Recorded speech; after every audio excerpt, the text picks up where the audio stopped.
پاکستان میں یکم محرم الحرام کب ہوگی؟ یوم عاشور کی تاریخ کا بھی اعلان کر دیا گیا۔ چھٹیاں ہی چھٹیاں، بڑی خوشخبری آ گئی۔ تازہ ترین ویڈیوز کے لیے چینل کو سبسکرائب کر کے بیل آئیکن اور آل نوٹیفیکیشن پر کلک کریں۔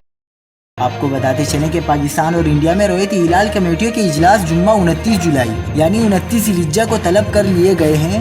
ماہرین فلکیات کے مطابق جمعے کے روز چاند کی عمر 20 گھنٹے کے قریب ہوگی، لہٰذا چاند کی کم عمری، کم روشن حصے اور مقام آباد کے قریب ہونے کی وجہ سے جمعہ 29 جولائی 29 ذی الحجہ کو پاکستان، انڈیا سمیت اکثر دنیا میں خالی آنکھ سے چاند کا نظر آنا انتہائی مشکل ہوگا، کیونکہ چاند نظر آنے کے قابل نہیں ہوگا۔ اکثر ماہرین فلکیات کے مطابق جمعے کے روز پاکستان میں کہیں بھی چاند نظر آنے کا امکان نہیں، البتہ ہفتہ 30 جولائی کو پاکستان، انڈیا اور بنگلہ دیش سمیت تقریباً پوری آباد دنیا میں چاند نظر آئے گا۔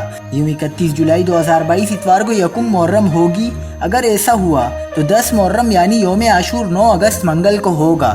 اس صورت میں پاکستان میں 9 اور 10 محرم 8 اگست پیر اور 9 اگست منگل کو عام تعطیل ہوگی۔ مزید خبروں کے لیے دیکھتے رہیے حق پاکستان نیوز۔